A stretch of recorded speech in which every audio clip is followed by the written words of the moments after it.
السلام علیکم. کیا حال ہے آپ سب کے؟ الحمدللہ. کچھ کل کی باتیں یاد ہیں؟ چلیے دعا پڑھتے ہیں پھر شروع کرتے ہیں. الحمدللہ رب العالمین والصلاة والسلام علی اشرف الانبیاء والمرسلین وعلی آلہ واصحابہ ومن سنتہ الی یوم الدین. اللہم جعلنا منہم ومن الذین آمنوا وعملوا الصالحات وتواصوا بالحق وتواصوا بالصبر. آمین یا رب العالمین. ثم اما بعد فاعوذ باللہ من الشیطان الرجیم. بسم اللہ الرحمن الرحیم. رب اشرح لی صدری ویسر لی امری واحلل عقدۃ من لسانی یفقهوا قولی. اللہم ثبتنا عند الموت بلا الہ الا اللہ. اے ہمارے اللہ ہمیں ہماری موت پر کلمہ لا الہ الا اللہ پر ثابت قدم رکھیے. آمین یا رب العالمین. کل ہم لوگ الحمدللہ پہلی کلاس میں تدبر پر تھوڑی بات کر رہے تھے اور ہم یہ دیکھنا چاہ رہے تھے کہ ہم اپنے ان سیشنز کے اندر اپنے لیے کس آیت کو بیسک انسپریشن بنا کر سورہ فاتحہ کی ہم جو ہے ایکسپلینیشن پڑھیں گے. اور جو ہمارا مین انسپریشن ہے آیت کی وہ سورہ محمد کی ہے، جس میں اللہ تعالیٰ نے پوچھا ہے کہ لوگ قرآن کے اوپر غور و فکر کیوں نہیں کرتے، قرآن جو ہیں وہ لوگ جو ہیں وہ قرآن کے ان ڈیپتھ میننگ کیوں نہیں دیکھنے کی کوشش کرتے. اور وہ آیت ہے افلا یتدبرون القرآن، جس میں اللہ نے پھر آگے ایک سوال بھی پوچھا ہے، ام علی قلوب اقفالها، کیا ان کے دلوں کے اوپر تالے پڑے ہوئے ہیں. یہ آیت جب آپ بار بار سنیں گی تو انشاءاللہ مجھے امید ہے کہ آپ کو یاد ہو جائے گی. اور اگر آئی تھنک سورہ محمد کی آیت نمبر 4 ہے، آئی ول ریکنفرم، شاید آیت نمبر 4 ہے. ام علی قلوب اقفالها، اللہ تعالیٰ نے خود سوال کیا ہے کہ تدبر نہیں کرتے تو کیا دلوں پر تالے پڑے ہیں. اور جب ہم دلوں کے تالوں کی بات کر رہے تھے تو ہم نے دیکھا تھا کہ بیسیکلی بہت سے ایسے ہنڈرنسز، رکاوٹیں ہوتی ہیں جس کی وجہ سے انسان کے دل کے اندر قرآن نہیں اترتا. اس میں سے ایک پر ہم بات کر رہے تھے کہ انسان کیوں چلتا پھرتا قرآن نہیں بن پاتا. اس کی وجہ انٹلیکچول لاکس ہوتی ہے، اس کی عقل اس کے دل کے درمیان میں بیریئر بن جاتی ہے اور وہ قرآن کو دل کے اندر پینیٹریٹ نہیں ہونے دیتی.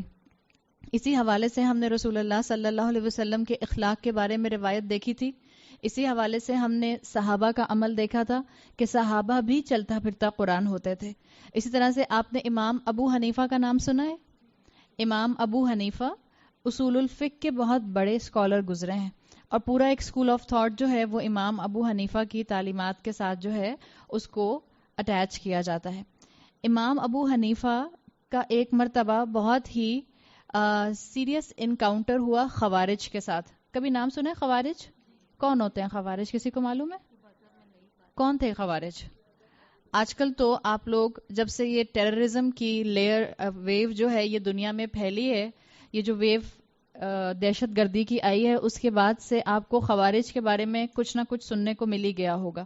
خوارج یوں سمجھیں، اگر ہم اس کو ان شارٹ دیکھیں، حضرت علی اور حضرت عثمان کے دور میں ایک ایکسٹریمسٹ گروپ مسلمانوں کا جو تھا وہ وجود میں آیا تھا. اور ایکسٹریمسٹ گروپ ایسا تھا کہ جس میں یہ لوگ بہت زیادہ مسلمانوں ہی کے اوپر کفر کے فتوے لگانے لگ گئے تھے. یعنی ان کا ایک پوائنٹ آف ویو یہ تھا کہ کبیرہ گناہ کرنے والا کافر ہو جاتا ہے. یہ بتائیں کیا نماز پڑھنا ہر مسلمان پر فرض ہے؟ نماز پڑھنا ہر مسلمان پر فرض ہے. روزہ رکھنا ہر بالغ مسلمان پر کیا فرض ہے؟ جی ہاں، روزہ رکھنا ہر بالغ مسلمان پر فرض ہے. اسی طرح سے آپ کو معلوم ہے کہ اللہ تعالیٰ نے کچھ گناہ ایسے ڈسکرائب کیے ہیں جو کہ کبیرہ گناہ کی کیٹیگری میں آتے ہیں، جیسے زنا کسی سے ہو جاتا ہے تو اس نے کبیرہ گناہ کیا. اگر کسی نے غیبت کی تو اس نے کبیرہ گناہ کیا. اگر میں آپ سے ایک سوال کروں کہ کیا کسی سے زنا ہو جائے تو اب کیا وہ اسلام کے دائرہ سے باہر نکل جاتا ہے؟ ہاں، وہ تو اسلامی حدود جو آتی ہیں وہ تو قائم ہوں گی، لیکن ہم اس وقت اس کا ایک سمجھ لیں ریچول جو اس کا ریلیجس سٹیٹس ہے اس کا میں پوچھ رہی ہوں. کیا ہمارے ذہنوں میں یہ چیز کلیئر ہے بالکل کہ اگر کسی کے ساتھ ایسا معاملہ ہو کہ کسی انسان نے زنا کیا ہے اور زنا میں وہ انوالو بھی ہو گیا اور مسلمان تھا، تو کیا آپ اس کو مسلمان ہی کہیں گے یا وہ اب مسلمان نہیں رہے گا؟ بالکل صحیح آپ نے کہا. رول یاد رکھیں، کبیرہ گناہ یقیناً اللہ تعالیٰ کے نزدیک سخت ناپسندیدہ ہے. کبیرہ گناہ کی معافی جب تک اس کا کفارہ ادا نہ کیا جائے اس وقت تک، یا کبیرہ گناہ کی جو حد ہے جب تک وہ نافذ نہ ہو، اور جب تک اللہ سے سچے دل سے توبہ نہ کی جائے، کبیرہ گناہ معاف نہیں ہوتا. کسی انسان کا حق مارا ہے تو اس کا حق ادا کرنا ہوگا، ورنہ صرف معافی کافی نہیں ہوگی. صحیح. کبیرہ گناہ ناپسندیدہ ضرور ہے، لیکن کبیرہ گناہ کرنے والا اگر مسلمان ہے تو وہ مسلمان ہی رہے گا. ایک انسان مسلمان ہے مگر نماز نہیں پڑھتا. ہمارے خاندانوں میں، ہمارے آس پاس جان پہچان کے لوگوں میں کیا ایسے مسلمان نہیں ہوتے جو نمازیں نہیں پڑھتے؟ کبھی پڑھ لی جمعے کی نماز تو پڑھ لی، بہت ہو گیا تو عید نماز پڑھ لی. آپ کو ایسے لوگ بھی ملتے ہیں. تو ہم یہ نہیں کہہ سکتے کہ اب یہ مسلمان نہیں ہے. کبیرہ گناہ کر کے بھی انسان مسلمان رہتا ہے. صحیح. وہ الگ بات ہے کہ وہ اللہ کی نظر میں کس کیٹیگری پر آ جاتا ہے، وہ اس کا اور اللہ کا معاملہ ہے. خوارج کا معاملہ کیا تھا؟ ان کا پوائنٹ آف ویو یہ تھا، یہ اپنے تقوی میں اتنے زیادہ آگے بڑھ گئے تھے کہ انہوں نے اللہ کے رسول کی تعلیمات کو بھی پیچھے ڈال دیا تھا، اور یہ بالکل قرآن کو ایز اٹ از قرآن کے مفہوم پر لیا کرتے تھے. جو قرآن میں آیت آ گئی، آپ کو بھی معلوم ہے کہ قرآن کی آیت کے لیے بہترین ڈکشنری رسول اللہ صلی اللہ علیہ وسلم اور آپ کی تعلیمات ہیں. اللہ تعالیٰ نے اپنے رسول کے ذریعے قرآن کو ایکسپلین کروایا ہے. یہ خوارج جو تھے یہ اللہ کے رسول سے بھی آگے بڑھ گئے تھے اور اپنے تقوی میں آگے ایسے بڑھے کہ انہوں نے اپنا ایک پوائنٹ آف ویو بنانا شروع کیا. انہوں نے کہا کہ جو مسلمان کبیرہ گناہ کرے گا وہ کافر ہے. کافر کا مطلب اب وہ دائرہ اسلام سے باہر نکل گیا، اور جو دائرہ اسلام سے مسلمان ہونے کے بعد باہر نکل گیا انہوں نے کہا یہ اپوسٹیٹ ہے، یعنی مرتد ہے. مرتد پتہ ہے نا، جو مسلمان ہو لیکن پھر اس کے بعد اپنا دین چھوڑ دے. تو خوارج کا کہنا یہ تھا کہ جو مسلمان ہو لیکن کوئی کبیرہ گناہ کرے تو اس سے وہ کافر ہو جاتا ہے. جب کافر ہوتا ہے تو وہ دائرہ اسلام سے باہر نکل جاتا ہے.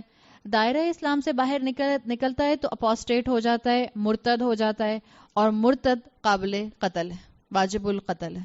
تو خوارج نے اس طرح کئی مسلمانوں کو قتل کیا، یہ کہہ کے کہ انہوں نے کبیرہ گناہ کیا ہے اور اب ہم ان کو قتل کر دیں گے اس لیے کہ یہ مرتد ہو گئے الٹیمیٹلی. انہیں خوارج کا ایک مرتبہ امام ابو حنیفہ کے ساتھ انکاؤنٹر ہوا. اب اس میں کوئی اس وقت میں آپ کو ایسا اتنا سیریس معاملہ نہیں بتا رہی ہوں. آپ کو معلوم ہے خوارج ہی کی وجہ سے جو جنگ ہوئی تھی دو صحابہ کے درمیان میں، اس میں بھی جو مین ریزن تھے وہ یہی خوارج تھے، جن کی وجہ سے حضرت معاویہ اور حضرت علی کے درمیان میں جنگ ہوئی تھی. یہی خوارج تھے جنہوں نے الٹیمیٹلی حضرت علی کو شہید کیا تھا. یہی ساری ہسٹری تھی. یقیناً ہمارے پاس اتنا ٹائم تو نہیں ہے ہم بہت زیادہ ڈیپتھ میں ہسٹری میں جائیں، لیکن بیسیکلی آپ کو اتنا معلوم ہونا چاہیے کہ کل کو اگر آپ سنتے ہیں کہ خوارج بھی ایک ٹرم تھی، ایک سیکٹ تھا، ایک اسکول آف تھاٹ تھا جو مسلمانوں میں ہسٹری میں بنا تھا، اور یہ مسلمانوں کا پہلا ایکسٹریمسٹ گروپ تھا جو مسلمانوں کے اندر سے اٹھا تھا اور دین کے نام سے عمل کرتا ہوا اٹھا تھا. یہ خوارج ان کے لیے آتا ہے کہ بہترین قرآن پڑھا کرتے تھے. آپ نے بزنگ ویز کی کبھی آواز سنی ہے؟ کتنی خوبصورت ہوتی ہے. قرآن ایسے پڑھا کرتے تھے، اتنی یونیفارمٹی ہوتی تھی ان کی ٹون کے اندر، ان کی تلاوت کے اندر، کہ ایسے لگتا تھا کہ جیسے بیز جو ہیں ان کی بزنگ ساؤنڈ آ رہی ہے. لیکن اسکالرز کہتے ہیں کہ ان کا قرآن ان کے حلق سے نیچے نہیں اترتا تھا. کیا مطلب ہے؟ کل والی بات کے مطابق بس سرفیس تک مسلمان تھے، عمل میں نہیں تھا، ڈیپتھ میں نہیں تھا، دل کے اندر نہیں پہنچا تھا. پڑھتے بہت خوبصورت قرآن تھے. تو ایک مرتبہ ان کا امام ابو حنیفہ سے ایک انکاؤنٹر ہوا، یعنی کہ مکالمہ ہوا. اس مکالمے میں امام ابو حنیفہ کے لیے آپ جانتے ہیں کہ اللہ تعالیٰ نے ان کو فقہ کو سمجھنے کی خاص قسم کی خوبی دی ہوئی تھی. فقہ کو بہت طرح سے، ایک آیت سے بہت سے اصول ڈیرائیو کر لیا کرتے تھے. اصول الفقہ کا بڑا پورشن جو ہے وہ امام ابو حنیفہ کے سر جاتا ہے. تو ان کا جب امام ابو حنیفہ سے ایک ڈائلاگ، ایک کانورسیشن، ایک سمجھ لیں انکاؤنٹر ہوا، تو ان کو امام ابو حنیفہ کے خیالات سن کر بہت غصہ آیا کہ یہ قرآن کی بات کو اسٹریٹ فارورڈ بیان نہیں کر رہے، یہ قرآن کی بات کے اندر سے بات نکالے جا رہے ہیں. اور آپ کو بھی میں نے بیک گراؤنڈ ہسٹری تھوڑی بتا دی کہ خوارج کیا ہوتا تھا، اسٹریٹ فارورڈ قرآن کو قرآن کی آیات کے مطابق لیا کرتے تھے. تو ان کو غصہ آیا. جب ان کو غصہ آیا تو امام ابو حنیفہ جس جگہ پر ان کا انکاؤنٹر ہوا تھا وہاں ایک قافلے کے ساتھ سفر کر رہے تھے. خوارج نے اپنے آپ کو گینگ اپ کیا اور امام ابو حنیفہ کو اور ان کے قافلے کو انسرکل کر لیا, سب چاروں طرف سے گھیر لیا, اور ان سے کہا کہ امام ابو حنیفہ سے کہ ہم آپ کو قتل کر دیں گے اس لیے کہ آپ اسلام کے خلاف بات کر رہے ہیں. امام ابو حنیفہ آخر چھوٹی موٹی چیز تو نہیں تھے نا, چلتا پھرتا قرآن تھے وہ بھی, اور یہ صحابہ کے بعد کی جنریشنز کی بات ہو رہی ہے. امام ابو حنیفہ قرآن کو بھی سمجھتے تھے اور قرآن کے اندر جو غلطیاں کی گئیں جیسے جو خوارج نے کی جس سے انہوں نے غلط مفہوم نکالے ان کو بھی سمجھتے تھے. جب انہوں نے کہا کہ ہم آپ کو قتل کر دیں گے, امام ابو حنیفہ کو معلوم تھا کہ یہ قرآن کی آیات کو ایز اٹ از لیتے ہیں.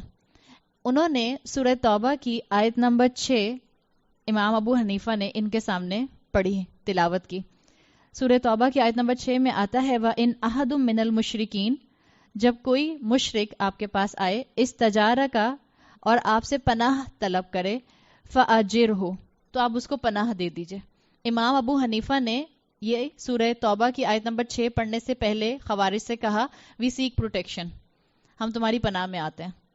اور امام ابو حنیفہ نے سورہ توبہ کی آیت نمبر 6 پڑھی وَإِنْ أَحَدٌ مِّنَ الْمُشْرِكِينَ اسْتَجَارَكَ فَأَجِرْهُ, آپ سے کوئی اگر مشرک پناہ طلب کرے تو اس کو پناہ دے دیجئے حتی یسمع کلام اللہ, یہاں تک کہ وہ اللہ کا کلام سن لے. ثم ابلغہ ما منہ ذلک, پھر آپ کیا کریں کہ اس کو کلام اللہ کا سنائیں, اس کو پناہ دیں اور اس کو امن کی جگہ پر پہنچا دیں.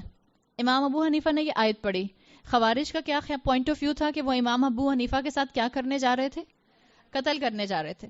جب امام ابو حنیفہ نے ان کو یہ جملہ بولا کہ ہم تمہاری پناہ میں آتے ہیں اور سورہ توبہ کی یہ آیت نمبر 6 پڑھ دی, تو خوارج کے لیے آتا ہے کہ انہوں نے کیا کیا تاریخ میں, انہوں نے سرکل کیا ہوا تھا نا پورے قافلے کو, انہوں نے اونچی اونچی آواز میں قرآن پڑھنا شروع کر دیا اور پورے قافلے کو ان کے ڈیسٹینیشن تک پہنچا دیا خاموشی سے. کیوں نہیں قتل کیا؟ اس لیے کہ آیت میں لکھا ہوا تھا جب کوئی مشرک آپ سے پناہ طلب کرے تو آپ اس کو اللہ کا کلام سنائیں, یہاں تک اس کو پناہ دیں یہاں تک کہ وہ حتی یسمع کلام اللہ, کہ وہ اللہ کا کلام سنے اور اس کے بعد اس کو اس کی امن کی جگہ پہنچا دیں. تو امام ابو حنیفہ کی یہ کیا تھی, حکمت تھی, ان کی کیا تھی, قرآن کے ساتھ اٹیچمنٹ تھی, ان کا چلتا پھرتا قرآن ہونا اور قرآن کی آیات کا مفہوم یاد ہونا مطلب تھا. اس کی وجہ سے وہ بھی بچ گئے اور پورا قافلہ بھی بچ گیا. یہ ہوتا ہے قرآن کے ساتھ ایک تعلق ہونا. آپ لوگوں کو قرآن کے حساب سے ڈیل کریں, قرآن آپ کو بتا دے گا کہ آپ نے کہاں کس کے ساتھ کیا معاملہ کرنا ہے. اب ہمارے ساتھ ایشو کیا ہے, جب ہمیں کوئی پرابلم آتی ہے, جب ہمارے لیے کوئی ایشو کھڑا ہوتا ہے, جب ہم کسی چیز کو ڈیسائیڈ نہیں کر پا رہے ہوتے ہیں, کتنے % ہوتا ہے کہ اس وقت ہمیں قرآن کی آیت یاد آ رہی ہو؟ بہت کم ہوتا ہے نا. ہم دعائیں تو کرنا شروع کر دیتے ہیں کہ اللہ مدد کرے, اللہ مجھے گائیڈنس دے دے, اللہ مجھے راستہ دکھا دے, لیکن بہت کم ہوتا ہے کہ ہمیں اپروپریٹلی اس سچویشن کے اکارڈنگلی قرآن کی آیت یاد آ جائے. یہ کیوں نہیں ہوتا؟ یہ اس لیے ہوتا نہیں ہے ہمارے ساتھ کہ ہمارا قرآن کے ساتھ ریلیشن شپ کمزور ہے. اور قرآن کے ساتھ ہمارا ریلیشن شپ کیوں کمزور ہے؟ حالانکہ ہم میں سے زیادہ تر خواتین جو یہاں بیٹھی ہیں الحمدللہ ہم قرآن سے جڑے ہوئے لوگ ہیں, ہم کہیں نہ کہیں کوئی نہ کوئی کلاس اٹینڈ کر رہے ہوتے ہیں. یہ جو میں نے آپ سے کل انٹلیکچوئل لاکس کی بات کی تھی, یہ قرآن پڑھنے والے لوگوں کے دلوں پر بھی ہوتے ہیں. اور وہ کیسے ہوتے ہیں؟ آپ ہر طرح کے مسلمان کو اس وقت ویژولائز کر لیں. جب آپ یہ سوچیں گی کہ قرآن کا ایک فارمولا دوسرے فارمولا سے ٹیلی نہیں کرتا, جب آپ یہ سوچیں گی کہ قرآن کی ایک تھیوری دوسری تھیوری کو نگلیکٹ کر رہی ہے, جب آپ یہ سوچیں گی کہ سورہ مائدہ میں مثال کے طور پر جو حکم آیا تھا وہ سورہ آراف کے اندر آئی ہوئی آیات کو نگیٹ کر رہا ہے, تو آپ کیا کر رہی ہیں؟ آپ اپنی عقل لڑا رہی ہیں. آپ اپنے آپ کو قرآن کے تابع نہیں کر رہی, آپ قرآن کو اپنی عقل کے تابع کرنے کی کوشش کر رہی ہیں. قرآن فارمولا نہیں ہے, قرآن آپ کو اور مجھے ایک لائف سٹائل دیتا ہے, ایک مائنڈ سیٹ دیتا ہے. اس کے پیٹرن کو اگر آپ نے اور میں نے سمجھ لیا تو ہماری عقل خود بخود چیزوں کو سمجھنا شروع کر دے گی. ہمارے ساتھ مسئلہ یہ ہے کہ ہم قرآن کو اپنی عقل کے پیچھے چلانے کی کوشش کرتے ہیں. دو چیزیں آپ نے قرآن میں بہت زیادہ فیل کی ہوں گی. ایک قرآن بات کرتا ہے قلب کی, دل کی, اور ایک قرآن بات کرتا ہے العقل, عقل کی. عقل اور انٹلیکٹ ایک ہی چیز ہے نا, یا الگ چیزیں ہیں؟ آپ میں سے جنہوں نے میرے ساتھ استقبال رمضان کا پروگرام اٹینڈ کیا تھا, اس میں میں نے آپ کو جہالت کی 2 ڈیفینیشنز بتائی تھیں, یاد ہے؟ کس نے اٹینڈ کیا تھا, کوئی بتائے گا؟ ایک تو ہے جہالت, اگنورینس, سمپل اگنورینس, لا علمی جس کو کہتے ہیں, کہ آپ کے پاس ایک چیز کی نالج نہیں ہے, کہ مجھے اس بات کا علم نہیں ہے, یہ جہالت کا لوور لیول ہے. ایک جہالت کیا ہوتی ہے؟ علم ہونے کے باوجود اس علم کی روشنی میں فیصلہ نہ کرنا, یہ بھی جہالت ہے. قرآن آپ کو یہ 2 اینٹیز کے اوپر بات کرتا ہوا بہت فریکوینٹ نظر آتا ہے, القلب, العقل, ان دونوں کی بہت بات کی جاتی ہے. اور آپ کو یہ جو آیت ہے, جیسے جو اب بھی ہم سورہ محمد کی آیت کو اگر ہم فوکس میں رکھیں کہ تم قرآن پر تدبر کیوں نہیں کرتے, کیا تمہارے دلوں پر تالے پڑے ہوئے ہیں؟ یاد رکھیں, انسان کا قرآن کی گہرائی میں نہ پہنچ پانا, یہ اسپرچل پرابلم اتنا زیادہ نہیں ہوتا جتنا اس کا انٹلیکچوئل پرابلم ہوتا ہے. اس کا ذہن تیار نہیں ہو رہا ہوتا, جبھی وہ ذہن, وہ دماغ دل کے راستے میں بیریئر بن جاتا ہے. مثال کے طور پہ نزیحہ کے گھر جو گلی آتی ہے, اس گلی کے اوپر بڑے بڑے بیریئرز لگا دیے جائیں, صحیح, یا اس کے اوپر جو ہیں وہ گیٹس لگا دیے جائیں, تو کیا آپ کا آسانی سے اندر آنا ممکن ہوگا؟ نہیں ہوگا نا. آپ کو اس کو کراس کر کے اندر آنا ہوگا, اور کراس کرنے کے لیے آپ کو ہو سکتا ہے ایفرٹ کرنی پڑے, بلکہ ہو سکتا ہے کہ آپ کو ایفرٹ کرنی پڑے گی, یا تو آپ کو ریکویسٹ کرنی پڑے گی کھڑے ہوئے گارڈ سے کہ بھئی اسے کھول دیجئے یا اسے ہٹا دیجئے, یا ہو سکتا ہے گارڈ نہ کھڑا ہوا ہو اور آپ آنا چاہ رہی ہوں تو آپ کو ایفرٹ کرنی پڑے گی کہ آپ گیٹ خود اٹھ کر کھولیں. ایفرٹ ریکوائرڈ ہے کہ نہیں ہے؟ بالکل ایفرٹ ریکوائرڈ ہے. تو اللہ تعالیٰ نے قرآن کو انٹرنلائز نہ کرنے کی وجہ اسپرچل پرابلم بھی بتائی ہے اور انٹلیکچوئل پرابلم بھی بتائی ہے. آپ کو قرآن میں کئی مثالیں ملتی ہیں. چلیں بنی اسرائیل کی مثال کو ہی دیکھیں, اس لیے کہ بنی اسرائیل سے ہم ریلیٹ کر پاتے ہیں, بار بار ان کا ذکر آتا ہے.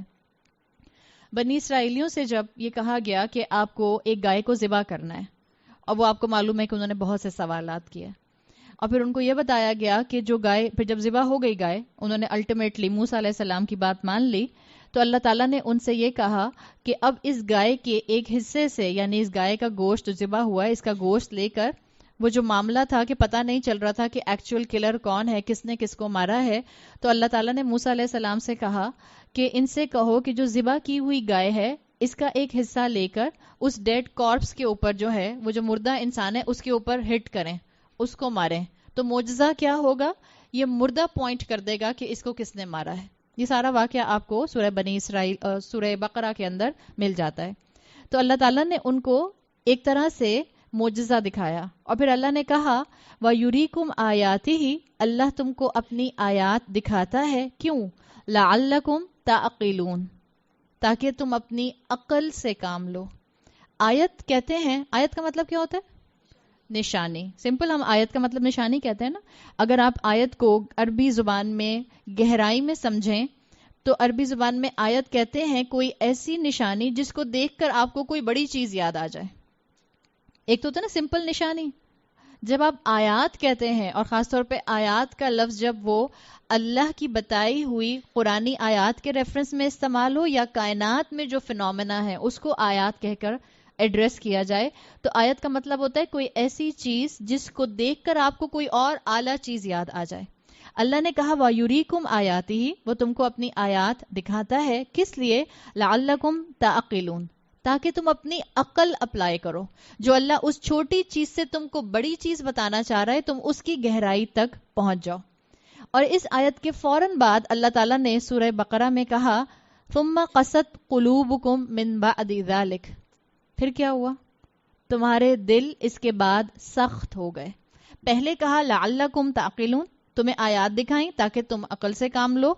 پھر جب تم نے عقل سے کام نہیں لیا تو کیا ہوا؟ ثم قست قلوبکم, تمہارے دل سخت ہو گئے. اس کا مطلب کیا ہے؟ اللہ تعالیٰ چاہتے تھے کہ آپ اللہ کی آیات کو غور سے دیکھیں, عقل استعمال کریں, اور عقل استعمال کریں گی تو دل کے اندر ایبزارپشن بڑھ جائے گی. وائس ورسا, اللہ کی آیات ہمارے سامنے آئیں, ہم نے عقل استعمال نہیں کی, تو اس کا نتیجہ کیا ہوا؟ اس سیکوینس کو یاد رکھیں. اچھا سیکوینس میں آپ کو بتاتی ہوں. میں چاہ رہی ہوں آپ سب لوگ جاگتے رہیں. کسی کو نیند تو نہیں آ رہی؟ اچھا سیکوینس دیکھیں. میں سیکوینس کیا بتا رہی ہوں کہ اللہ تعالیٰ نے آیات اپنی دکھائیں, مقصد کیا تھا؟ تاکہ تم ان آیات سے اللہ تک پہنچ جاؤ، تاکہ تم ان آیات سے اپنی عقل کو استعمال کرو، اور جب تم عقل کو استعمال کرو گے تو کیا ہوگا؟ تمہارا دل کھل جائے گا. اب اس کو ہم ریورس اس میں سمجھتے ہیں پروسیس کو. جب اللہ کی آیات آئیں، انسان نے اپنی عقل استعمال نہیں کی کہ اس سے نصیحت حاصل کرے، اس کو اپنے لیے فائدہ مند بنائے، تو اس کا نتیجہ کیا ہوا؟ انسان کا دل سخت ہو گیا. ٹھیک ہے، یہ چیز جو ہے یہ اللہ نے بتانے کی کوشش کی. اللہ نے یہ نہیں کہا کہ تمہارا عقل سخت ہو گئی. آپ سوچیں لعلکم تعقلون آیا تھا، اللہ کہتا قست العقل، تمہاری عقل سخت ہو گئی. عقل نہیں سخت ہوتے، دل سخت ہوتے ہیں. یہ ایک نیچرل فینومینا ہے کہ یہ چیز آپ کے دماغ سے فلٹر ڈاؤن کرے گی آپ کے ذہن سے دل کے اوپر. یہ ایک دوسرے کے ساتھ انٹر ریلیٹڈ ہیں. جس کو اسلام کے ساتھ انٹلیکچوئل ایشوز ہیں، جو اسلام اور شریعت کے اوپر سوال اٹھاتا ہے، ڈیفینیٹلی اس کا دل سخت ہونے کی طرف جا سکتا ہے. یہ بات یاد رکھیں. سوال اٹھانا، اور جہاں کلیئرٹی ہو، سوال اٹھانا منع نہیں ہے، لیکن جہاں حکم واضح ہے، جیسے اللہ کا حکم واضح ہے کہ اللہ نے کہا نماز پڑھو. اب اس پہ کہا جائے کیوں نماز پڑھیں، کیا ضرورت ہے، یا 5 نمازیں ایک ساتھ کیوں پڑھیں، ہم ایک ساتھ 5 نمازیں فجر کے وقت پڑھ لیں گے. یہ تو کلیئرٹی اللہ تعالیٰ نے دی تھی نا کہ آپ کو 5 وقت پڑھنا ہے. اور کیوں پڑھنا ہے؟ اس لیے کہ ہمیں بار بار کاؤنسلنگ کی ضرورت ہوتی ہے. تو اللہ کے اس شریعت کو کویسچن کرنا، اور کویسچن کس لیے کرنا؟ عمل نہ کرنے کے لیے کویسچن کرنا. ایک کویسچن کرنا ہوتا ہے اپنے ذہن کی گرہ کھولنے کے لیے سوال کرنا، وہ پسندیدہ ہے، ایڈمائربل ہے، اللہ تعالیٰ نے اس کو پسند کیا ہے. ایک سوال ہوتا ہے بس صرف کرٹیسزم کے لیے، نیگیٹو کرٹیسزم کے لیے سوال کرنا، یہ پسندیدہ نہیں ہے. اللہ تعالیٰ نے یہی چیز بتائی ہے کہ پہلے انٹلیکچوئل پرابلم ہوتا ہے، اس کے بعد دل کا پرابلم، اسپرچل پرابلم ہوتا ہے. آپ سورہ حدید پڑھیں تو وہاں آتا ہے اللہ تعالیٰ نے اہل کتاب کا ذکر کیا ہے کہ اہل کتاب کو اللہ نے رسول دیا، رسول کو شریعت دی، پھر ان میں سے کچھ لوگ رسول پر ایمان لائے اور انہوں نے شریعت پر عمل کیا. پھر اس کے بعد ان میں ایسے لوگ آئے کہ جنہوں نے رسول کی دی ہوئی شریعت میں ڈسٹورشن کر دی، تحریف کر دی، چینجز کر دیے، اور اس کے بعد چینجز ایسے کیے کہ ان کی زندگیوں میں بس سرفس کے اوپر ان کا ریلیجن رہ گیا، عمل سے دور ہو گیا. اور جب یہ سچویشن آئی تو پھر کیا ہوا کہ وہ بھٹک گئے. اللہ نے سورہ حدید میں کہا ہے وَقَسَتْ قُلُوبُكُمْ، تمہارے دل سخت ہو گئے، وَكَثِيرٌ مِّنْهُمْ فَاسِقُونَ، اور ان میں سے اکثریت، میجورٹی فاسق ہے، نافرمان ہے، گناہ کرنے والی ہے. اب اللہ تعالیٰ نے اس سورہ حدید کا کہ تمہارے دل سخت ہو گئے، اس کی ریمیڈی دی، اس کا علاج دیا کہ جب تمہارا دل سخت ہو جائے تو تم کیا کرو. جب آپ کو اپنا دل سخت محسوس ہو تو آپ کیا کریں. اللہ نے سورہ حدید میں فرمایا اے علمو، جان لو، ان اللہ یحیی الارض بعد موتہا، جیسے اللہ مردہ زمین کو زندہ کر سکتا ہے. اس کا مطلب کیا ہے؟ قد بین الآیات لقوم یعقلون، اللہ اپنی نشانیاں واضح کرتا ہے کس کے لیے؟ کون سی قوم کے لیے؟ عقل رکھنے والی قوم کے لیے. یعنی جب دل مردہ محسوس ہوگا تو اب اس کا طریقہ کیا ہے؟ اپنی عقل کو وہ آیات دکھائیے جو اللہ نے ارد گرد پھیلا دی ہیں، چاہے وہ قرآن کی شکل میں ہے، چاہے وہ نیچرل فینومینا کی شکل میں ہے، اور اس کے بعد اپنے آپ کو سوچنے پر مجبور کریں. یہ ایسا دین ہے آپ کا اسلام جو آپ کو شیپ مینٹیلٹی نہیں سکھاتا. بھیڑوں کی مینٹیلٹی ہمیں پتہ ہے نا. جیسے ایک دفعہ ایک ٹیچر نے اپنے اسٹوڈنٹ سے سوال کیا کہ ایک جگہ پر ایک پیسچر میں 90 شیپس ہیں، ٹھیک ہے، ایک چلی گئی تو واپس کتنی رہ گئیں؟ تو بچے نے کہا کوئی بھی نہیں. ٹیچر نے کہا یو ڈونٹ نو میتھس. بچے نے کیا کہا؟ You don't know shapes. ایک جائے گی تو سبھی چلی جائیں گی. ہمارا دین ہمیں شیپ مینٹیلٹی نہیں سکھاتا. ہمارا دین ہمیں انفر کرنے کی دعوت دیتا ہے، سوچنے کی، ریفلیکٹ کرنے کی، تھنکنگ پیٹرن کو ٹھیک کرنے کی دعوت دیتا ہے. یہ وہ دین نہیں ہے کہ جو بس کہے کہ بس جو کہہ دیا اور مان لو. یہ دین کہتا ہے ٹھیک ہے، اچھا عمل ہے کہ سنا اور مان لیا، لیکن اگر آپ ریفلیکٹ کر کے، کانفیڈنس کے ساتھ، کنوکشن کے ساتھ، ایک لیول آف ٹرسٹ کے ساتھ قرآن پر عمل کریں گے، آپ کا عمل مختلف نظر آئے گا. ایک وہ ہے جو اس لیے نماز پڑھتا ہے کہ سب پڑھتے ہیں، ایک وہ ہے جو اس لیے نماز پڑھتا ہے کہ ماں باپ نے سکھا دی بچپن سے. ایک وہ ہے جس نے ایمان کی سیلف ڈسکوری کی ہے, جس کو معلوم ہے کہ یہ نماز مجھے ہر 2 گھنٹے کے بعد جو میرے ساتھ پرابلمز آتے ہیں اس کا سلوشن دے دیتی ہے. جو یہ نماز پڑھے گا, اس کی نماز میں اور ایک ریچولی نماز پڑھنے والے کی کیفیت میں زمین آسمان کا فرق ہوگا. تو اللہ تعالیٰ نے ہمیں ریمیڈی سکھا دی ہے. ہم کبھی اپنے دل کی کیفیت کو اپنی ذہن کی کیفیت سے الگ نہیں سمجھیں. یہ دونوں بہت اسٹرانگلی انٹر ریلیٹڈ ہیں. آپ نے اسلام میں تزکیہ کی ٹرم سنی؟ تزکیہ, کلینزنگ. تزکیہ اسکالرس کے مطابق 2 فولڈ ایکشن ہے. تزکیہ ہم سمجھتے ہیں دل کی بیماریوں کا صاف ہو جانا, دل کے اندر گرج, حسد, کینہ, غصہ, ایگو, جو اس طرح کی چیزیں ہیں ان کا دور ہو جانا تزکیہ ہے. یہ تزکیہ کی آدھی ڈیفینیشن ہے. تزکیہ 2 فولڈ ایکشن ہے. آپ کی تھنکنگ صاف ہو جانا, آپ کی تھنکنگ پیور ہو جانا, اور آپ کا دل کلینز ہو جانا, دل اخلاقی برائیوں سے پاک ہو جانا. یہ دونوں چیزیں تزکیہ کے اندر آتی ہیں. اللہ کے رسول صلی اللہ علیہ وسلم کو بھیجا گیا اور آپ کے 4 کام پرومیننٹلی بتائے گئے. سورہ آل عمران کی آیت نمبر 164 میں فرمایا, لقد من اللہ علی المؤمنین, اللہ نے مومنین پر احسان کیا, اذ بعث فیہم رسولا من انفسہم, جب انہی میں سے اللہ نے ایک رسول بھیجا, اور وہ کیا کرتا ہے, یتلو علیہم آیاتہ, وہ ان کے اوپر اللہ کی آیات تلاوت کرتا ہے. اور کیا کرتا ہے, آگے کیا آتا ہے, وَيُزَكِّيهِمْ, اور وہ ان کا تزکیہ کرتا ہے. اب آپ سوچئے گا, پہلا سٹیپ کیا ہے, آیات کی تلاوت. دوسرا سٹیپ کیا ہے, تزکیہ. پھر تیسرا کام بتایا, وَيُعَلِّمُهُمُ الْكِتَابَ وَالْحِکْمَةَ.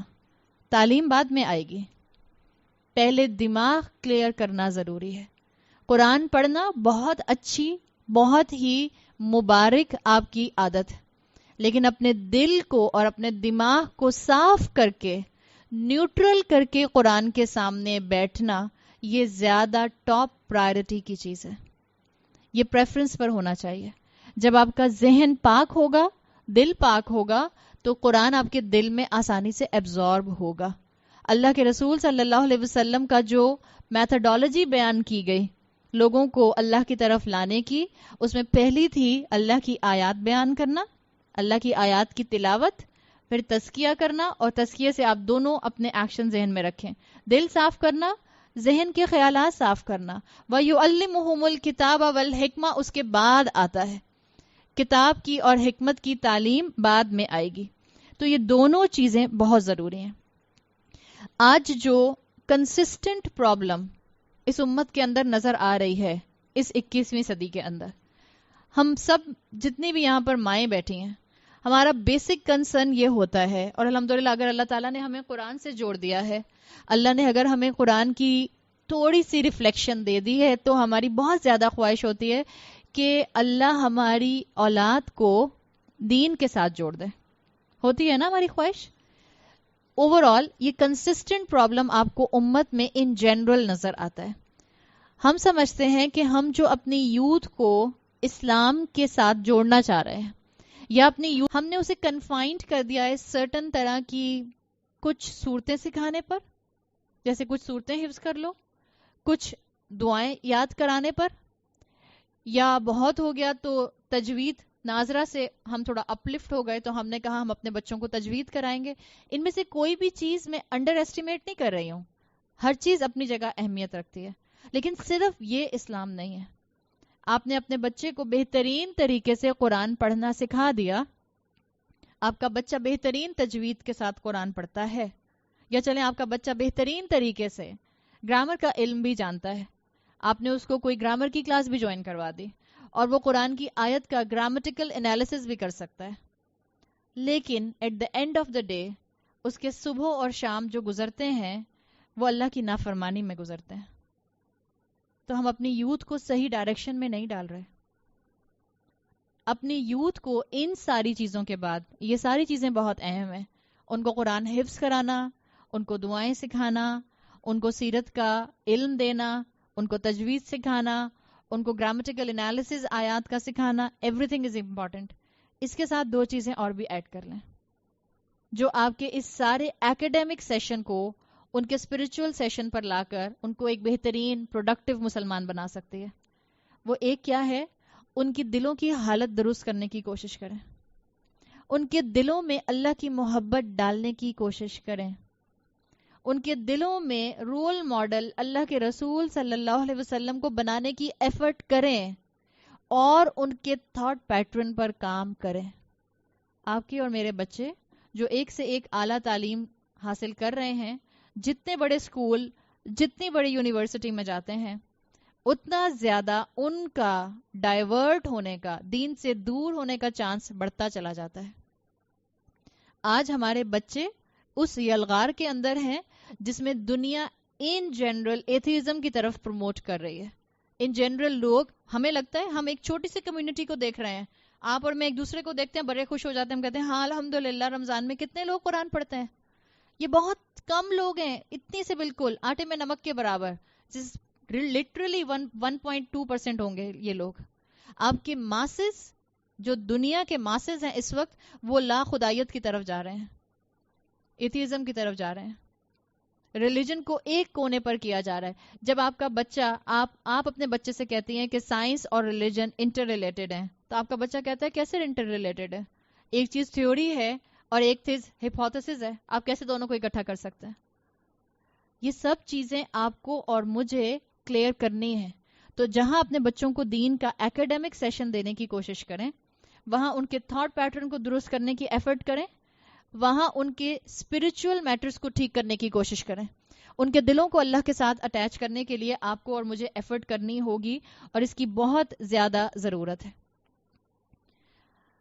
آج مثال کے طور پر اگر آپ کے بچے سے اس کا دوست سوال کرتا ہے کہ نماز سے پہلے وضو کیوں کرنا ہوتا ہے، کیا آپ کا بچہ جواب دے سکتا ہے؟ میرا خیال ہے اگر ماں سے بھی بچہ سوال کر لے کہ نماز سے پہلے وضو کیوں کرنا ہوتا ہے، ماں کہتی ہے استغفر اللہ، کس کے ساتھ اٹھ بیٹھ رہے ہو، میں تو ابھی تمہیں جا کے دم کروا کے لاتی ہوں فلاں پیر صاحب سے. ہمارا تو فوراً سوال کے اوپر ذہن اپوزٹ جانا شروع ہو جاتا ہے. ہم سمجھتے ہیں کہ دین کے اوپر سوال اٹھانا ہی گناہ ہے، ریزننگ کی نہیں جا سکتی. یاد رکھیں، علم حاصل کرنے کے لیے سوال اٹھانا پسندیدہ ہے. کیوں؟ کل سے آپ کو کیا سمجھانے کی کوشش کی جا رہی ہے؟ تاکہ آپ کا تھاٹ پروسیس اوپن ہو جائے، آپ کو چیزیں سمجھنی آئیں. آپ سے آپ کا بچہ سوال کرتا ہے کہ روزہ کیوں رکھنا ہوتا ہے، کیا اس کو آپ 2 جملوں میں، 2 اسٹیٹمنٹ میں، 1 لائنر 2 لائنر ایسی بات کہیں گی کہ جس سے اس کو اس کا جواب مل جائے گا؟ آپ اور میں اپنے بچوں کو ان اسلامک سیلیبریشن سے روکتے ہیں کہ نہیں روکتے ہیں؟ الحمدللہ. آپ اور میں اپنے بچوں کو کہتے ہیں ویلنٹائنز، ہیلووین، اس کا حصہ نہ بنو، this is not part of us, this is not our culture. آپ کا بچہ کیا اتنے گٹس رکھتا ہے کہ اپنے سرکل کے اندر، اپنے فرینڈ سرکل کے اندر اس بات کا جواب دے سکے کہ میں کیوں اس طرح کی سیلیبریشنز کا حصہ نہیں بن سکتا یا نہیں بن سکتی؟ آپ کی بچی کو برتھ ڈے انویٹیشن آتا ہے، کیا آپ کی بچی میں اتنے گٹس ہیں کہ وہ یہ کہہ سکے کہ میں برتھ ڈیز میں اب نہیں جاتی، یا وہ خاموش ہو جاتی ہے، یا وہ کوئی بہانہ کر دیتی ہے؟ بڑی بڑی خواتین جو دین پڑھنے کے بعد یہ سمجھ جاتی ہیں کہ انہوں نے اپنے آپ کو غیر اسلامی کلچر سے دور کرنا ہے، غیر اسلامی رسومات سے دور کرنا ہے. آپ کو بلایا جاتا ہے، مثال کے طور پہ چلیں کل ہم بات کر رہے تھے لا الہ الا انتا کی آیت کریمہ کا ختم ہوتا ہے، آپ کو انوائٹ کیا جاتا ہے آیت کریمہ کے ختم کے اوپر، اور آپ کو پتہ چل گیا کہ آیت کریمہ کا ختم has no roots within Islam. اسلام سے اس کا کوئی تعلق نہیں ہے. نہ رسول اللہ نے سکھایا، نہ صحابہ نے سکھایا، نہ تابعین نے سکھایا، نہ تبع تابعین نے سکھایا. آپ کو پتہ چل گیا دس از ناٹ پارٹ آف اسلام. اس میں 2 ایٹیٹیوڈ ملتے ہیں. جو آپ کو انوائٹ کر رہا ہے، آپ کو علم ہے کہ یہ چیز غلط ہے، سنت کے خلاف ہے، دین کا حصہ نہیں ہے. عبادات میں آپ اور میں فکسڈ ہیں اس سرکل کے اندر جو اللہ کے رسول صلی اللہ علیہ وسلم سکھا کر چلے گئے ہیں. عبادات کے اندر ایڈیشن نہیں ہو سکتا. ہم بات یہ کر رہے تھے کہ ہمارے بچے جو سوال کرتے ہیں یا ہمارے بچوں سے جو سوال کیے جاتے ہیں، کیا ہمارا بچہ اتنا ٹرینڈ ہوتا ہے کہ وہ اس کا پراپرلی جواب دے سکے؟ میرا پوائنٹ آف ویو اس میں یہ ہے کہ اپنے بچوں کو ایسے ٹرین کریں بجائے اس کے کہ آپ کے بچے سے سوال کیا جائے. مثال کے طور پہ آپ کا بچہ، لیٹ سے آپ کی بیٹی ہے جو گریڈ 11 میں یا گریڈ 10 میں پڑھتی ہے، اس کی فرینڈز اس کو برتھ ڈے پارٹی کے لیے انویٹیشن دینے والی ہیں، اور بچوں کو پتہ چل جاتا ہے نا، ڈسکشن ہو رہے ہوتے ہیں. اور آج کل تو ایک نیا ٹرینڈ نکل آیا، پہلے تو ہم گھروں میں انوائٹ کیا کرتے تھے، آج کل تو ایک نیا ٹرینڈ نکل آیا ہے. مجھے نہیں پتا اس میں حلال حرام کی بات نہیں کر رہی. I personally never like this. بچیوں کا یا بچوں کا پبلک پلیسز کے اوپر جا کر صرف یا تو ونڈو شاپنگ کرنا. ہم کہاں جا رہے ہیں؟ اللہ تعالیٰ نے جب سے اس شہر کو ڈالمن مال اور اوشن مال دیا ہے، جب سے ہماری یوتھ نے اس جگہ کو میٹنگ پوائنٹ بنا لیا ہے. میں I am never in favour of sending kids کہ آپ بچوں کو برتھ ڈے سیلیبریٹ کرنے کے لیے یا صرف لنچز کے لیے یا ٹی پارٹیز کے لیے پبلک پلیسز پر بھیج دیں. جب یہ آج کل ڈسکشنز ہو رہے ہوتے ہیں اور آپ کے بچے کو پتا ہوتا ہے کہ اب یہ آپ کو انویٹیشن ملنے والا ہے، میں اپنے بچے کو ایسے کیوں نہ تیار کروں کہ اس سے پہلے کہ میرے بچے کے فرینڈز اس کو انوائٹ کریں اور اس کے انکار کرنے پر اس سے پوچھیں کہ تم کیوں نہیں آ رہے ہو، کیا وجہ ہے، کیا تمہاری امی نے منع کیا ہے؟ Are you a mother's boy? ہے نا، تو اما کے ایپرن سٹرنگ سے جو لٹکے رہتے ہو ہر وقت. بچے کس کس طرح کے ایک دوسرے کو جو ہیں وہ کرٹیسزم کر رہے ہوتے ہیں. اس سے پہلے کہ فرینڈز پوچھیں، your child should have the conviction کہ جب سامنے والے مسلمان دوست ہیں میرے، میں جانتا ہوں ایک بات کو کہ یہ اسلام کا حصہ نہیں ہے. ہمارے ملک کے اندر آج سے 10 سال پہلے ہیلووین کا اور ویلنٹائن کا کوئی کلچر نہیں تھا. آج آدھے سے زیادہ شہر، خاص طور پہ آدھے سے زیادہ میں اس لیے کہہ رہی ہوں کہ یہ زیادہ تر تو ڈیفنس کی بیماری ہے، ڈیفنس اور کلفٹن والوں کی.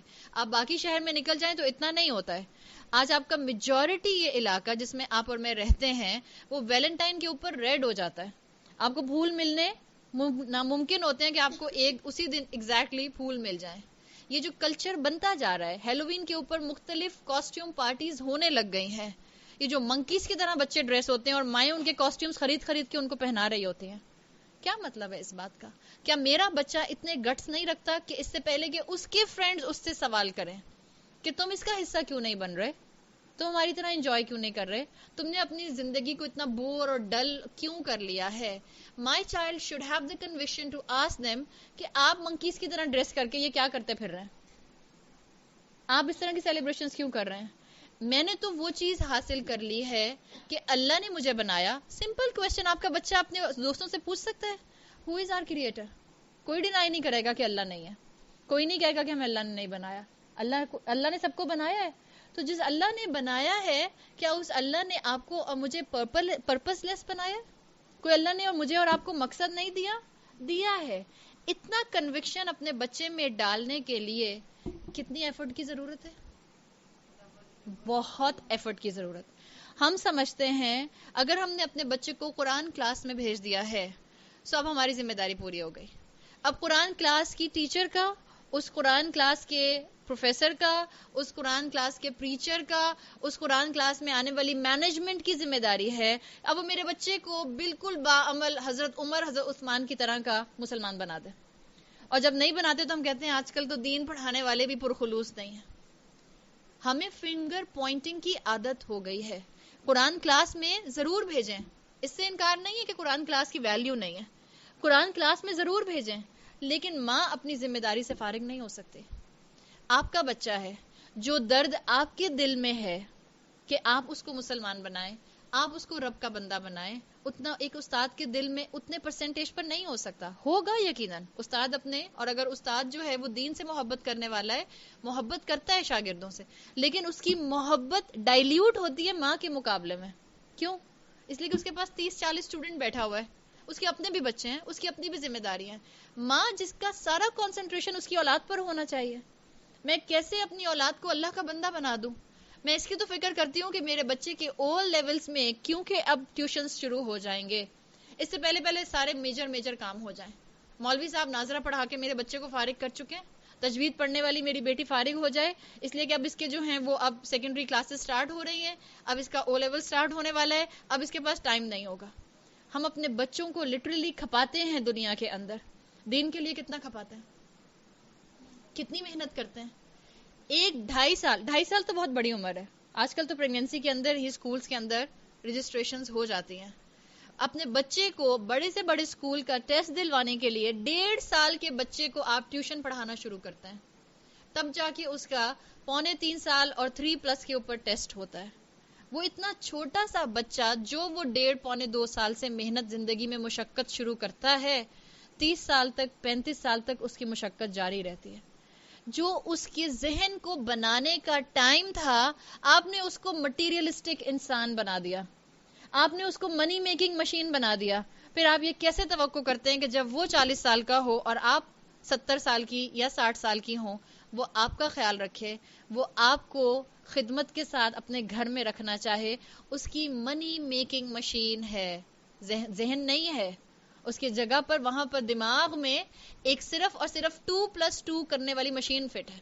وہ ماں جو اس کو اب فائدہ نہیں دے گی, وہ اولاد جو اس کو فلرش کرتی ہوئی اپنے سامنے نظر آ رہی ہے, اس کی پرائرٹی میں اولاد زیادہ ہوتی ہے, ماں باپ بیک برنر پر ہوتا ہے. کیوں؟ اس لیے کہ ہم نے ان کو اللہ کا بندہ بنانے کی کوشش ہی نہیں کی. ہم نے ان کو صرف اتنا اللہ کا بندہ بنایا کہ نماز میں پڑھنے والی 4 سورتیں یاد کر لو, یہ دعائیں یاد کر لو, یہ قرآن پڑھ لو, دیٹس اٹ. تم نے روزی کیسے کمانی ہے, تم نے اسکول میں کہاں کیا کرنا ہے اور کیا نہیں کرنا, تم نے فن فیئر کے اندر اور فیئر ویل کے اندر کس چیز کا حصہ بننا ہے اور کس چیز کا حصہ نہیں بننا, کس چیز کی اجازت میں تمہیں نہیں دے سکتی. آج ہماری اولادیں ہماری مائیں اور ہمارے باپ بن کر ہمارے سروں پر بیٹھے ہوئے ہیں. اللہ کے رسول صلی اللہ علیہ وسلم کی حدیث کا مفہوم آتا ہے کہ قرب قیامت کے قریب لونڈی جو ہے, لونڈی کیا ہوتی تھی؟ جو کنیز ہوتی تھی, وہ اپنے مالک کے سر پر چڑھ کر ناچے گی. اس کا اگر آپ مفہوم ڈھونڈنا شروع کریں تو قرب قیامت, اگر ہم اس معاملے کو دیکھیں, ہم قرب قیامت کے قریب ہیں نا, قیامت بہت قریب ہے اب. اس لیے کہ جو اسپیکولیشنز ہیں وہ یہی بتا رہی ہیں کہ ہم اس دور میں داخل ہو چکے ہیں جو آخری دور ہے اس امت کا. اسپیکولیشنز اس بات کو ثابت کر رہی ہیں. اس قرب قیامت کے قریب یہ جو معاملہ ہے, اسکالرز نے اس کو کیسے ڈیفائن کیا؟ اولاد ماں باپ کی جگہ پر اور ماں باپ اولاد کی جگہ پر کھڑے ہو کر ایک دوسرے سے گفتگو کریں گے. آج جس طرح سے ینگ جنریشن اپنے ماں باپ کو ایڈریس کرتی ہے, جیسے ان سے بات کرتی ہے, جیسے ان کے ساتھ آرگیومنٹس کرتی ہے, جیسے ان کو دیکھ کے ان کی آنکھوں کے سامنے آنکھیں رول کرتی ہے اور کندھے اچکاتی ہے, کیا آپ کو اور مجھے یہ چیزیں اپنے سامنے زندہ ہوتی ہوئی نظر نہیں آ رہی؟ آپ کی اور میرے سامنے یہ چیزیں ہو رہی ہیں. ضرورت کس بات کی ہے؟ اپنے بچوں پر محنت کرنے کی. ان کو دین کی تعلیم بھی دیں اور ان کو دنیا کی تعلیم بھی دیں. انکار نہیں ہے اس بات سے کہ ان کو دنیا کی تعلیم نہ دی جائے, لیکن جتنے % وہ دنیا کی تعلیم کے لیے ایفرٹ کر رہے ہیں, اس کا %.5 ان کو دین کی تعلیم کے لیے آپ اور میں اسٹرگل کر سکتے ہیں کہ نہیں کر سکتے. آپ کا بچہ, جتنا یہاں پہ ینگ بچہ بیٹھا ہوا ہے, مجھے نہیں پتا ان میں سے کتنے بچے جو ہیں وہ گریڈ 10 اور گریڈ 11 کے ہیں. گریڈ 10 گریڈ 11 9th کلاس سے او لیولز کے سبجیکٹ شروع ہوتے ہیں, یا انٹر یا گریجویشن اس کے بعد جو ہوتی ہے, یا بیچلرز کی ڈگری جو لی جاتی ہے. کتنا بچے راتوں میں جاگ جاگ کے اپنے ایگزام میں A* لینے کے لیے محنت کر رہے ہوتے ہیں. کتنی ہم نے اپنے بچوں کی تیاری کی کہ قبر کے اندر جو ان سے 3 سوال کیے جائیں گے وہ اس کا جواب دینے کے قابل ہیں یا نہیں ہیں. کتنا ہم نے ان کو اس کام کے لیے تیار کیا ہے, کتنا ہم نے ان کو اس کام کے لیے ٹرین کیا ہے. اپنے بچوں کو اتنی تعلیم دیں کہ آپ کے بچے اپنے کلاس فیلوز کو کوسچن کر سکیں. اوفینسو ہونے کی بات نہیں ہو رہی, یہاں پہ کلیئرٹی آف تھاٹ کی بات ہو رہی ہے. یاد رکھیں یہ بات. جو آپ کو بتانا مقصد ہے وہ یہ نہیں ہے کہ لڑائی ہو, ایگریسونیس ہو, نہیں. مقصد کیا ہے؟ آپ کا بچہ سوال پوچھ سکے کہ جو ہمارا خالق ہے, جس نے ہمیں رولز اور ریگولیشن دیے ہیں, ہم میں سے ہر ایک کے گھر میں وہ کتاب, وہ قرآن نسلوں سے موجود ہے جس کو ہم اپنی سیکریٹ کتاب سمجھتے ہیں, پھر بھی ہم اس کے مطابق عمل نہیں کرتے, ہم اس کے اگینسٹ عمل کر رہے ہوتے ہیں. تو اللہ تعالیٰ نے مجھے اور آپ کو یہ موقع دیا ہے کہ اپنی اولادوں کو اس طرح ٹرین کریں. آج رمضان کے اندر الحمدللہ آپ جس مسجد میں چلے جائیں, خاص طور پہ شروع کے 10 دن اور آخر کے 5 راتیں یا آخر کے 4 راتیں, آپ کو مسجدیں بھری ہوئی نظر آتی ہیں. الحمدللہ مسجدیں بھری ہوئی ہیں, لوگ روزہ رکھ رہے ہیں. ایسے بھی لوگ ہیں جو روزہ نہیں رکھتے, اللہ ان کو توفیق دے. اگر آپ سے اور آپ اور میں الحمدللہ قرآن کی کلاسز میں بیٹھنے والے, مسجدوں میں جانے والے, قرآن کی تلاوت کرنے والے، قرآن کے کورسز کرنے والے. آپ اور میں جانتے ہیں کہ ہمارے ہی درمیان میں ایسے مسلمان موجود ہیں، چاہے وہ ہماری اولاد ہے یا ہمارے رشتہ دار ہیں یا ہمارے دوست ہیں، جو کہتے ہیں کہ اسلام اس 21 سینچری میں اپلیکیبل نہیں ہے. آج قرآن پر اور اسلام پر اور شریعت پر ویسے عمل نہیں ہو سکتا جیسے 1450 سال پہلے ہوا تھا. آج ہم میں مسلمان ہیں جو کہتے ہیں حدیثیں ڈاؤٹ فل ہیں. آج ہم میں مسلمان ہیں جو کہتے ہیں کہ نہیں، شریعت کی امپلیمنٹیشن ہمیں غلط کر کے بتائی گئی ہے. ہم نئی طریقے سے شریعت کی امپلیمنٹیشن کریں گے اور ہم شریعت کو نئے طریقے سے ڈیفائن کریں گے تاکہ آج کا مسلمان اس پر عمل کر سکے. یہ جو سوالات مسلمانوں کے ذہنوں کے ہیں، ہم میں سے کتنی خواتین تیار ہیں یا اس قابل ہیں کہ ان کو جواب دے سکیں؟ کیا جواب دیں گے؟ ایک انسان ایک محفل میں بیٹھ کے، اور خاص طور پہ پڑھا لکھا انسان، ایلیٹ کلاس کا انسان، ہائر کریڈینشیلز رکھنے والا انسان، ایک محفل میں بیٹھ کے کہتا ہے احادیث ڈاؤٹ فل ہیں. ہم کہتے ہیں حکمت یہی ہے کہ چپ کر کے بیٹھ جاؤ. یہ حکمت نہیں ہے. اللہ سے حکمت مانگیں کہ اللہ آپ کو کلیئرٹی آف تھاٹس دے، اللہ آپ کو تھنکنگ پیٹرن پازیٹیو دے، اور اللہ آپ کو الفاظ کا پراپر سلیکشن دے کہ آپ جس طرح سے اس انسان نے حدیث کے اوپر اتنا بڑا وار کیا ہے، اتنا بڑا حملہ کیا ہے، آپ ایک جملے میں اسلام کا ڈیفنس کر سکیں. آپ کی کسی محفل میں آپ کی والدہ کو یا آپ کے والد کو گالی دی جائے اور آپ کہیں اچھا حکمت کا تقاضا یہ کہ میں خاموش رہوں. یہ حکمت کا تقاضا ہے؟ یقیناً یہ نہیں کہا جا رہا کہ آپ لڑنے کھڑے ہو جائیں، آپ آستینے چڑھا کر اور آپ کا منہ لال ہو گیا اور آپ غصے میں بولنا شروع کر دیں. نہیں. کیا آپ اپنی والدہ کا ڈیفنس نہیں کریں گے؟ کیا آپ اپنی والدہ کی پازیٹیو ٹریٹس کو، جو ان کے اندر اچھی عادتیں، ان کو نہیں ڈیفائن کریں گی؟ آپ کا فرض بنتا ہے، اگر کوئی آپ کی ماں پر الزام لگا رہا ہے تو آپ اس جگہ مناسب الفاظ میں، مناسب ٹون رکھتے ہوئے اپنی والدہ کا ڈیفنس کریں. اللہ کے رسول پر تہمت لگتی ہے، ازواج پر تہمت لگتی ہے، احادیث پر تہمت لگتی ہے، اسلام پر تہمت لگتی ہے، اسلام کو ایکسٹریمسٹ ریلیجن کہہ کر آج ہر جگہ ایڈریس کیا جاتا ہے. ہم مسلمانوں میں گٹس نہیں ہیں کہ ہم آرٹیکلز لکھ سکیں، ہم اپنی اولاد کو وہ آرٹیکلز لکھنے کے لیے تیار کر سکیں، ہم لوگوں کے ساتھ ڈیفنس پر جا کر اسلام کو بچاؤ کے حد تک کچھ اپنے 4 الفاظ اس کی فیور میں بول سکیں. آپ اپنے سامنے اپنے آپ کو رکھ لیں اور آپ دیکھ لیں کہ آج ہمیں کتنی زیادہ نالج کے ساتھ تھنکنگ پیٹرن پر کام کرنے کی ضرورت ہے. اتنی ہی زیادہ اس کی ضرورت ہے. جس دنیا میں آپ ہیں اور جس دنیا میں خاص طور پر ینگ کراؤڈ ہے، یوتھ ہے، سائبر ورلڈ جس کو کہا جاتا ہے، انٹرنیٹ کی دنیا، آج بہت چیپ ہو گیا ہے انٹرنیٹ استعمال کرنا. ایک زمانے کے اندر باہر جب آپ کو کالز کرنی ہوتی تھی تو آپ کو پتا تھا کہ آپ کا میٹر چلتا تھا. آج سے 20 سال پہلے اگر آپ کے رشتہ دار باہر رہتے تھے تو آپ گھڑی دیکھ کر، پہلے تو شاید کال بک ہوتی تھی، اس سے بھی پہلے اگر آپ دیکھیں تو کال بک ہوتی تھی، اس میں بھی کال بک ہوتی، کب بک ہوئی اور کب آپ کی باری آئے گی اور کب ہوگا تو اس وقت ہوتا تھا. ہم لوگوں نے کیا دیکھا اپنے بچپن میں کہ آپ گھڑی دیکھ کر کال کرتے تھے. اگر اپنی خالہ سے، پھپھو سے آپ بات کر رہے ہیں کہ بھئی ابا کہتے تھے میٹر چل رہا ہے، چھوٹی بات کرو، چھوٹی بات کرو. پھر وہ ایک ٹائم آیا کہ وہ نیٹ ٹو فون آیا، جو آپ کے ڈیسک ٹاپ کمپیوٹرز ہوتے تھے، پینٹیمز جو آتے تھے، اس میں ہم ہیڈ فونز لگا کر، اور وہ بڑی مشکل سے فری کا فون ایک ملتا تھا اور ہم کوشش کرتے تھے بات کرنے کی. آدھا گھنٹہ تو اسی میں نکل جاتا تھا، آواز آ رہی ہے، ادھر سے آواز آتی تھی، آواز آ رہی ہے، اسی میں ٹائم گزر جاتا تھا. آج آپ کے اور میرے لیے، کیا دنیا میں کہیں پر بھی آپ کے رشتہ دار ہوں، آپ کے لیے ان سے کمیونیکیشن مشکل ہے؟ آپ کے ایک کلک پر کمیونیکیشن موجود ہے. ایک کلک، آپ کے ہاتھ میں ڈیوائسز موجود ہیں. نہ صرف آپ اپنے رشتہ داروں سے ایک کلک پر بات کر سکتی ہیں، آپ ان کو دیکھ سکتی ہیں، اور دیکھتی بھی ایسے ہیں کہ جیسے آپ اپنے لاؤنج میں بیٹھی اپنی چائے پی رہی ہیں اور آپ کی امی امریکہ میں بیٹھی اپنے لاؤنج میں چائے پی رہی ہیں اور آپ کو لگتا ہے کہ آپ آمنے سامنے بیٹھ کر بات کر رہے ہیں. دنیا اتنی زیادہ سمٹ آئی ہے. آپ کا بچہ اتنا وقت انٹرنیٹ پر گزارتا ہے جتنا آپ شاید نہیں گزارتے. مجھے نہیں پتا آپ میں سے کتنی خواتین فیس بک کی شوقین ہیں. میجورٹی آپ کی یوتھ اپنا ٹائم انٹرنیٹ پر گزارتی ہے. یہ جو سائبر ورلڈ ہے، اس میں آپ ذرا جا کر ایک نظر، اسلام کے خلاف جو زہر اگلا جا رہا ہے، پازیٹیو چیزیں بھی ہیں، میں ڈینائی نہیں کر رہی اس کو، آپٹمسٹک ہونا چاہیے انسان کو. الحمدللہ پازیٹیو ایسپیکٹ بھی ہے اس کا بہت، کہ دین بھی بہت پھیل رہا ہے اس کی وجہ سے. لیکن ساتھ ساتھ پیرالل اسلام کے خلاف جو دنیا میں کہیں زہر اگلا جاتا ہے، وہ آپ کے بچے کی فنگر ٹپس پر ہوتا ہے.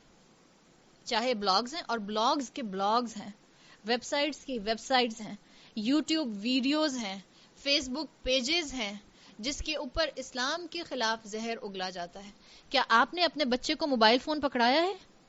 انٹرنیٹ دیا ہے؟ 3G 4G دیا ہے؟ اس سے پہلے آپ نے اپنے بچے کو ٹرین کر دیا کہ وہ اس زہر کا امپیکٹ نہ لے یا نہیں کیا؟ اگر نہیں کیا تو اب آپ سوچ لیں، آپ کا بچہ سرفیس پہ تو آپ کو مسلمان نظر آ رہا ہے، آپ کے سامنے وہ ایک الگ پرسنالٹی ہوتا ہے، اور بیہائنڈ یور بیک اپنے دوستوں کے ساتھ وہ ایک الگ پرسنالٹی ہوتا ہے. یہ چیز آپ کو اور مجھے کیا بتا رہی ہے؟ یہ چیز مجھے اور آپ کو یہ بتا رہی ہے ہم نے اپنے بچوں کو نگلیکٹ کیا ہوا ہے. ہم سمجھتے ہیں وہ صبح اسکول جاتا ہے 6 گھنٹے 5 گھنٹے کے لیے، اس کے بعد وہ 3 گھنٹے کے لیے 2 گھنٹے کے لیے قرآن پڑھنے جاتا ہے، اس کے بعد وہ ٹیوشن جاتا ہے. کتنا اچھا پروڈکٹیو دن میرا بچہ گزار رہا ہے. اس دن کے اندر آپ کہاں ہیں؟ آپ کہتے ہیں ہاں میں روز رات میں 10 منٹ اپنے بچے کے پاس جا کے بیٹھتی ہوں. جو 10 منٹ آپ اس کے ساتھ گزارتی ہیں وہ بچہ آپ کا موبائل فون پر ہوتا ہے. آپ 20 باتیں کرتی ہیں، وہ ہر بات کا جواب دیتا ہے ہاں اچھا اماں نیند آ رہی ہے، اللہ حافظ. اماں باہر جائیں گے تو پھر موبائل آن کر کے بیٹھ جائے گا. کہاں ہیں آپ اپنے بچوں کی زندگی میں؟ جب آپ اور میں قرآن کے لیے فکر مند نہیں ہوں گے، جب آپ اور میں قرآن کو اپنے عمل میں کیری نہیں کریں گے، جب آپ اور میں چلتا پھرتا قرآن نہیں ہوں گے، ہماری اولادیں ولی اللہ کیسے ہو سکتی ہیں؟ اللہ ماشاء اللہ، اللہ ایسی نیک اولادیں ہم سب کو دے کہ ہماری اولادیں عمل میں ہم سے بھی آگے نکلیں. اللہ ان کو ہمارے لیے بہترین صدقہ جاریہ بنائے. لیکن حقیقت یہ ہے کہ ہم نے اپنے بچوں کو اس کے لیے تیار نہیں کیا ہے. اور یاد رکھیں، آپ اپنے بچوں کو گرین ہاؤسز میں بند نہیں کر سکتے. آپ کہیں کہ نہیں میں ایسا کروں گی کہ اب میں ٹی وی ختم کر دوں گی، میں ایسا کروں گی میں انٹرنیٹ بند کروا دوں گی، میں ایسا کروں گی میں اپنے بچے کو اب یوٹیوب ویڈیوز نہیں دیکھنے دوں گی. یہ نہیں پاسبل ہے. آپ کا بچہ یہ ساری چیزیں بہت ہائیلی ایکسیسیبل ہیں، اپروچبل ہیں. آپ کا بچہ ان سب سے امپیکٹ لے گا. کام کیا ہے آپ کا کہ آپ اس کو مینٹلی اتنا گرو کر دیں، اسپرچولی اتنا اسٹرانگ کر دیں کہ وہ اس زہر کا امپیکٹ اپنے دل اور دماغ پر نہ لے سکے. آپ اس کے دل اور دماغ پر قرآن کو حاوی کر دیں، اس کے دل میں اللہ کی محبت بٹھائیں. اور یہ آسان کام نہیں ہے. آج یہ آسان کام نہیں ہے. It's a major challenge for the parents. اور یقیناً یہ ایک ماں کا کام نہیں ہے، اس میں باپ کا ہاتھ بھی بہت آتا ہے. مگر یہاں کسی کے والد نہیں بیٹھے ہوئے، اس لیے میں کسی کے والد کے لیے کچھ بھی نہیں بول رہی. میں نے ایک جملہ بھی بولا کہ آپ کے شوہروں کو چاہیے آپ یہ کریں. آپ سب جا کے شام کو اپنے شوہروں کو درس دینا شروع کر دیں گے. اور میں نہیں چاہ رہی کہ روزہ کھولتے ساتھ یا روزہ کھولنے سے پہلے آپ کا اچھا فیملی ٹائم جو ہے وہ خراب ہو جائے. آپ قرآن کی کلاس سے جائیں اور اس کے بعد آپ شوہر کو درس دینے بیٹھیں اور اس کی وجہ سے آپ کے گھر کا ماحول خراب ہو جائے. لیکن حقیقت یہ ہے کہ یہ دونوں کی ذمہ داری ہے. اچھا ہے تو دونوں کی ذمہ داری. دس از اے آئیڈیل سچویشن. لیکن اگر مثال کے طور پر آپ کے شوہر قرآن نہیں سن رہے اور آپ قرآن سن رہی ہیں، تب کس کی ذمہ داری ہے؟ اب آپ کی ذمہ داری ہے. آپ کی ذمہ داری یہ ہے کہ اولاد کے اوپر تو آپ محنت شروع کر دیں اور شوہر کے حق میں دعا شروع کر دیں کہ اللہ ان کو بھی کسی قرآن کی کلاس میں جہاں حق بتایا جاتا ہے وہاں بیٹھ کر قرآن سننے کی اور اپنے مائنڈ سیٹ کو اس کے اکارڈنگلی سیٹ کرنے کی توفیق عطا فرمائے. یہ آپ کو اور مجھے دعا کرنے کی ضرورت ہے. ورنہ یاد رکھیں کہ آپ کی اور میرے بچے سرفیس کی حد تک مسلمان ہوں گے. مسجدیں بھی ہو سکتا ہے ہماری بھری ہوئی ہوں، لیکن ہمارے ذہن دین سے اور شریعت سے اور سیرت سے خالی ہوں گے. اب آپ کو 2 کلاسز نظر آتی ہیں. ابھی نوشابہ نے ایک چیز مینشن کی تھی کہ آپ کو 2 کلاسز نظر آتی ہیں اس وقت. ایلیٹ کلاس میں میجورٹی چلیں ایلیٹ کلاس کو چھوڑ دیں، مسلمانوں کو اگر آپ ڈیوائیڈ کریں، ایک طبقہ مسلمانوں کا وہ ہے جو دین کو سنبھال رہا ہے، جو حافظ بن رہے ہیں، جو عالم بن رہے ہیں، جو دین کا نالج پریزرو کر رہے ہیں، دین میں آگے بڑھ رہے ہیں اور ان کے پاس دنیا کی ڈگریز نہیں ہیں. ایک کلاس اس کے اپوزٹ ہے جس کے پاس صرف بیسک دین ہے.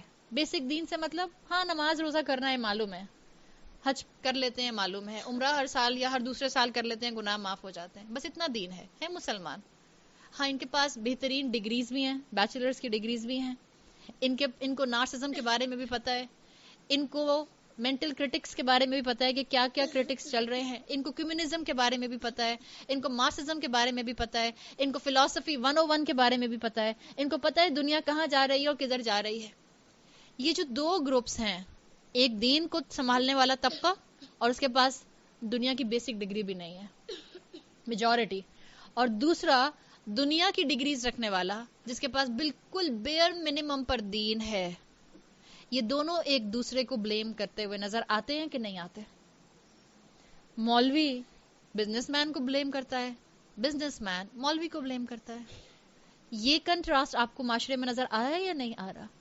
جو بزنس مین ہے یا جو دوسرا طبقہ ہے جس کے پاس دنیا کی بہترین نالج ہے، یہ کہتے ہیں stay away from these religious extremist. جہاں داڑھی والا مرد دیکھا اور جہاں حجاب والی خاتون دیکھی، وہاں سے راستہ بدل لیا. ہم میں سے سب ابنڈنس میں ایسے لوگوں کو جانتے ہیں، اور کئی دفعہ ہم نے تجربہ کیا ہوگا کہ لوگ آپ کو آتا دیکھ کر یا تو اپنا رخ موڑ لیتے ہیں یا آپ سے بالکل ایسے بیہیو کرتے ہیں کہ جیسے آپ محفل میں بیٹھی ہوئی نہیں ہیں، یا آپ ایلینز ہیں، آپ سے بات کرنا مناسب نہیں ہے. آپ نے یہ کئی دفعہ تجربہ کیا ہوگا. اب ضرورت کس بات کی ہے؟ یہ دونوں کرٹکس اپنی جگہ پر موجود ہیں. ضرورت اس بات کی ہے کہ آپ اپنے بچوں کو بہترین دنیا کی تعلیم دیں، بالکل دیں، اس سے انکار نہیں ہے، لیکن ان کی دین کی تعلیم کے اینگل کو نگلیکٹ مت کریں. اگر کسی کے پاس صرف ایکوائرڈ نالج ہے اور دین کا علم نہیں ہے تو اس کی بھی ایک آنکھ خراب ہے، اور جس کے پاس صرف ایکوائرڈ نالج اور دین کی تعلیم نہیں ہے اس کی بھی ایک آنکھ خراب ہے. ان دونوں کا کمبینیشن درکار ہے.